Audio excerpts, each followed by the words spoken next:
Medyo nahirapan ako huminga. Parang masikip sa dibdib.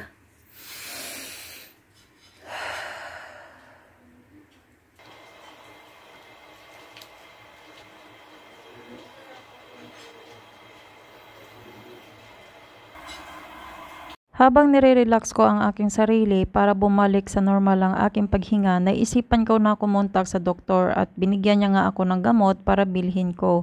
At kinaumagahan, ayan, tulog si babe. Where's the key? Wala na, nabutan na ako ulan. Makulimlim kasi. Ayan.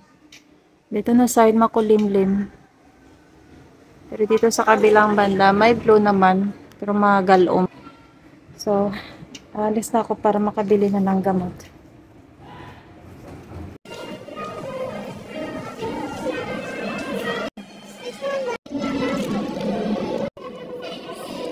Nakabili ako ng talong. Lulutuin ko para kila papa. Ang gamot namin. Ito ang vitamins ni babe. Tsaka ito ang gamot na iinumin ko for 2 weeks.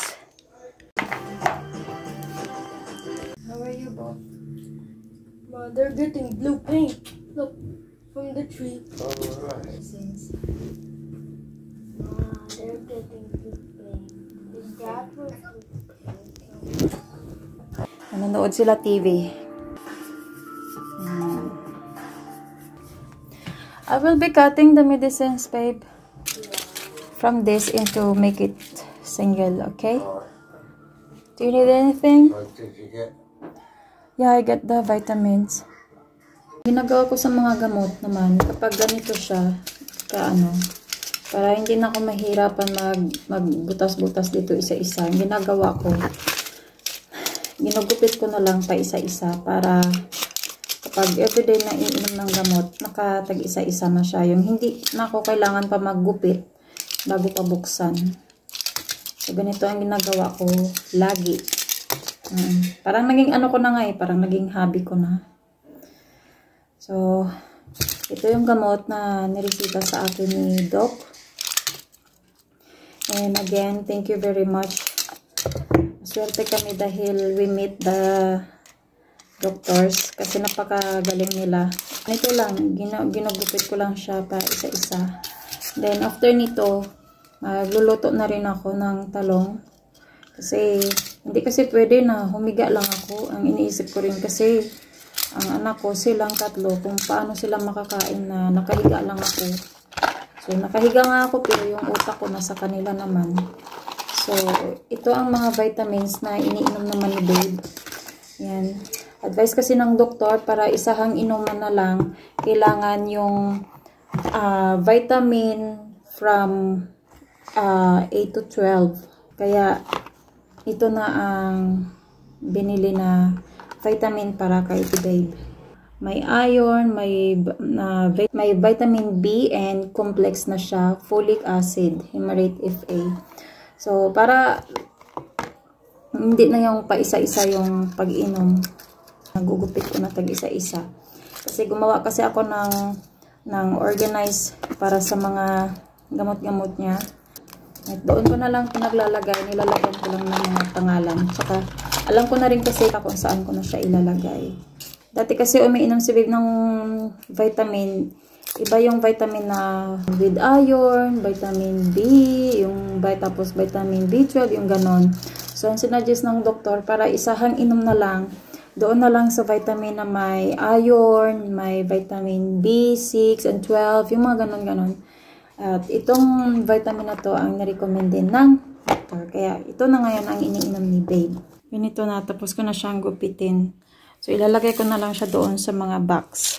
Ilalagay sa mga ginawa kong medicine kit. So, ayan. Dito ang medicine area ko. Ayan. Medicine to lahat. Para alam ko kung saan ako kukuha ng mga gamot ni babe. So, dito ko siya nilalagay. Nilalagyan ko lang ng mga pangalan. Pero dito kasi, maliit yung box niya. Kaya, konti lang ang malagay ko dito. Dapat pala palitan ko to para malaki-laki, no? Kami naman ni babe, dito ko nilalagay sa carton box ng barley. So, ayan. So, nandyan na yung aspirin, nandyan yung para sa cholesterol ni babe. Ito naman yung para sa akin. At ito yung kay babe. Meron naman ganito si babe. Binilhan ko siya. So, ginagamit ko lang to kapag umalis ako. Tapos, ang maiwanan dito si papa para alam ni babe kung ano yung iinumin niya. Tsaka, umaga lang naman ako umalis pag pumunta ako ng center, ng clinic, ng barangay, o kaya sa mainland. Yun ang ginagamit ko. Tapos, kung magluto ng talong, baka hihinga ako ulit sa paper bag. Nangyari kasi sa akin, noong 2018, nag-pass out na lang ako. Na manhid yung kalahating katawan ko. Tapos yung sa tenga ko, naramdaman ko siya na nag-numb. Tapos yung pisngi ko, hindi ko maramdaman. Basta manhid lahat. Tapos itong kalahating katawan ko manhid din. So nagising na lang ako, nasa clinic na ako. Sa isip ko, Lord, wag mo na ngayon, nagaganyan ako. Kasi ikaw ba naman bigla ka matumba kasi manhid ang buong katawan mo. So nagising ako noon. Ang sabi niya, may hyperventilation daw ako, stress daw ako. Tinanong niya ako, may iniisip ba ako noon, mayroon ba akong problema, mayroon ba akong ganito. Kasi dito kasi dati sa Boracay, wala akong napagsasabihan ng problema ko kapag may mga iniisip ako. Wala akong kausap. Parang lagi ko lang sinasarili. So, ganun yun dito. Hanggang sa siguro naipon sa loob. Tapos talagang dinidibdib ko. Tapos wala talaga akong masabihan. Ayaw ko rin sabihin sa pamilya ko kasi ayaw ko rin sila mag-aalala. Ganun ang ginawa ko. Pero hindi pala maganda, no, na kapag nalulungkot tayo, kapag may problema tayo, sasarilihin lang natin. Kapag masama ang loob natin, sasarilihin lang natin. Hindi pala siya maganda kasi darating pala ang panahon na yung katawan pala natin susuko, no, na parang sinarili mo lang lahat ng problema mo, parang ganun. Pero hindi ko, sa akin kasi iniisip ko, hindi ako weak, hindi ako matapang ako. Ganun laging sinasabi ko. Kaya kapag may iniisip ako noon, hindi ko sinasabi sa pamilya ko, sarili ko lang. So ngayon ito na ang nangyari, no. So, ang advice sa akin ng babae na yon, hindi ako pwede umiyak, hindi ako pwede ma-stress, kailangan ko makinig ng music, magpunta sa beach, makinig ng alon, yung mga ganun. Nangyari na rin dati na nung nilipat ko ang anak ko sa public school during pandemic. So, ang ginagawa ko, nagma-mountain bike ako, galing dito sa bahay, papunta sa public school na yun. Siguro napagod ako. Sa bike pa lang, ramdam ko na matutumba ako or mawawalan ako ng hininga. Pero alam nyo, malakas siguro ako kay Lord kasi matutumba na dapat ako nun. Yung isip ko talaga si Lord lang. Ang lakas talaga na ko. Sabi ko, Lord, wag dito, paabutin mo lang ako sa school, please. Ganun. Alam niyo ang nangyari sa akin? Umabot ako sa school ng anak ko. Umupo ako sa classroom. Tapos, nandun yung teacher. Sabi ko, Chair, pahinga muna ako saglit. Nahirapan ako huminga, ganun. Pero ako kasi, magaling kasi ako magtago eh. Ayoko kasi na kaawaan ako ng tao. Tapos doon parang nag-ano ako sa teacher na gusto ko lang pahinga. So pumayag ang teacher. Nagtaka ang teacher kasi matagal na daw ako parang nagpapahinga. Pero ako kasi nakaganon lang kasi ako sa upuan. Nakaganon lang. Gusto ko nakatanga ito, nakaano yung ulo ko. Iwan ko kung bakit nung time na yun. Pero gusto ko kasi nung time na yun ang ulo ko nakaganito lang. Parang ayaw ko magganon. Kasi baka makatulog ako. Iwan bakit gano'n ang inisip ko. Tapos yun, hindi ko talaga siya humingi ako ng tubig sa teachers. Alam nyo, ang nangyari, parang namanhid yung katawan ko. Tapos parang nahimatay ako na hindi ko alam. Parang bumalik ang animo ko.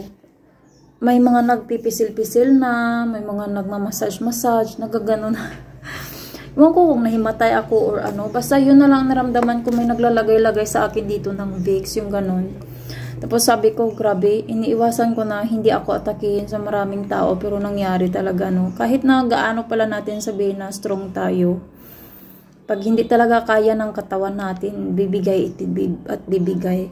Kaya ngayon, kapag alam ko na parang ganito ang nararamdaman ko, medyo natatakot ako. Kasi guys, alam nyo, mamaman itong katawan ko. Tapos ang nangyayari, itong kamay ko kasi kusa siyang gagalaw. Yung namamanhid siya, tapos kusa siyang magganito. Yung maggalaw siya na ganito, tapos hindi ko na siya magalaw.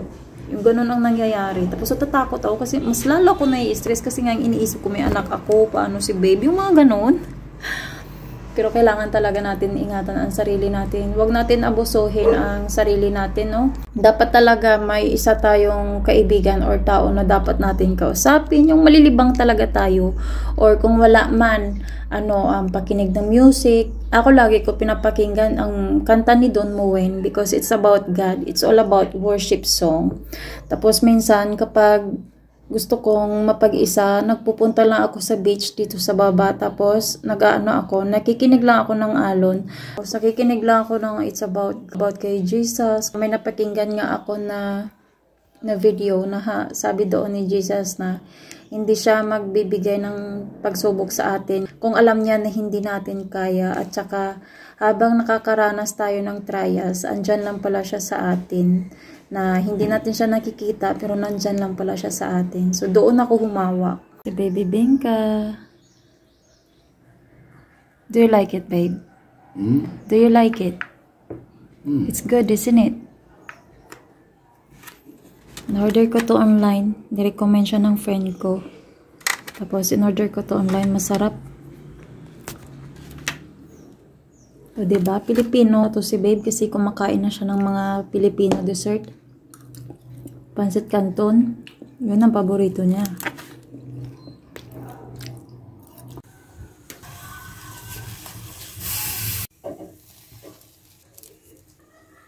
Maluto ako tortang talong para kay Papa. Para sa kanila. Yung kay babe naman, iba naman ang kakainin ni babe. Lagyan ko lang to saglit. Tsaka ko balatan kasi sa ngayon mainit-init pa. Palamigin ko muna konti. A few inches later.